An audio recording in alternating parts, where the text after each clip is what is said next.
कभी बड़ी खबर, कभी तेज खबर, कभी ताजा खबर, कभी पहली खबर। इस शोर और भागम भाग में दब जाती है असली खबर।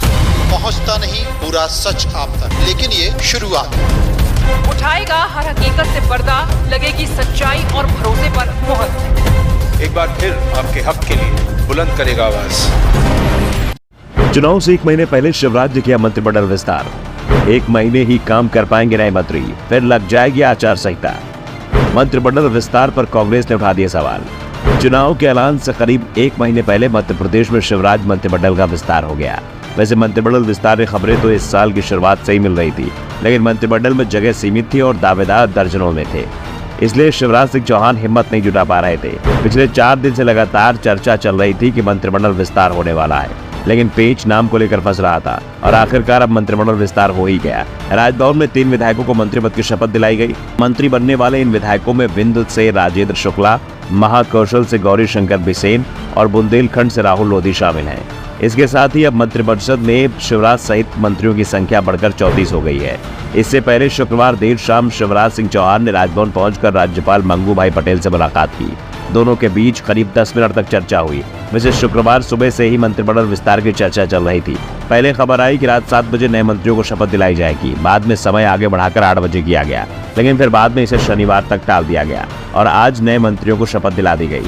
देर शाम ही नए मंत्रियों के नाम तय हो गए थे, जिस कारण से उनके समर्थक भोपाल पहुंचे। 3 साल पहले जब मध्य प्रदेश में शिवराज सरकार बनी थी, तभी गौरी शंकर बिसेन को मंत्री बनाया जाना तय माना जा रहा था, लेकिन मंत्रिमंडल में सिंधिया समर्थकों की भरमार होने के चलते बीजेपी के लिए क्षेत्रीय और जातीय समीकरण साधना मुश्किल हो गया था, जिस कारण से गौरी शंकर बिसेन को मंत्रिमंडल में जगह नहीं मिल पाई थी। गौरी शंकर बिसेन विधानसभा में सबसे वरिष्ठ विधायकों में से एक है। वो 7 बार चुनाव जीत चुके हैं। उसी तरह रीवा से विधायक राजेंद्र शुक्ला 2003 से लगातार चुनाव जीत रहे हैं। मंत्रियों में चौंकाने वाला नाम राहुल लोधी का है। राहुल लोधी उमा भारती के भतीजे हैं और शायद इसी कारण से नए मंत्रियों में उनका नाम शामिल किया गया है।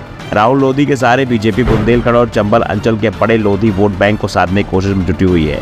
राहुल लोधी टीकमगढ़ जिले की खड़गपुर सीट से विधायक हैं। दूसरी ओर कांग्रेस ने मंत्रिमंडल विस्तार पर सवाल उठाए हैं। प्रदेश कांग्रेस के उपाध्यक्ष राजीव सिंह ने कहा कि आश्चर्य है कि जब 2 महीने बाद हम चुनाव में जा रहे हैं, तब जनता को लगातार प्रलोभन दिया जा रहा है। ये कर देंगे, वो कर देंगे, 1 महीने के लिए मंत्री बनाकर दे देंगे।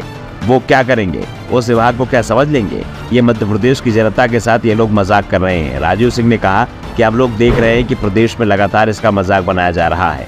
जगह जगह जो उम्मीदवार उन्होंने जल्दबाजी में घोषित किए, वहां उनके पुतले जल रहे हैं। उनके नेता नाराज हैं। ये कुछ भी कर ले, जनता अपन बना चुकी है। मध्य प्रदेश में कांग्रेस सरकार बनने वाली है। फिलहाल तो नए मंत्रियों घर और उनके चुनाव क्षेत्र में समर्थक जश्न मना रहे हैं। वैसे सवाल जरूर उठ रहा है कि आखिर अंतिम समय पर मंत्रिमंडल विस्तार से सरकार को क्या फायदा होगा। वैसे भी 1 महीने बाद ही चुनाव का ऐलान होना है। चुनाव का ऐलान होते ही आचार संहिता लागू हो जाएगी और मंत्री पद सिर्फ कागजी रह जाएगा।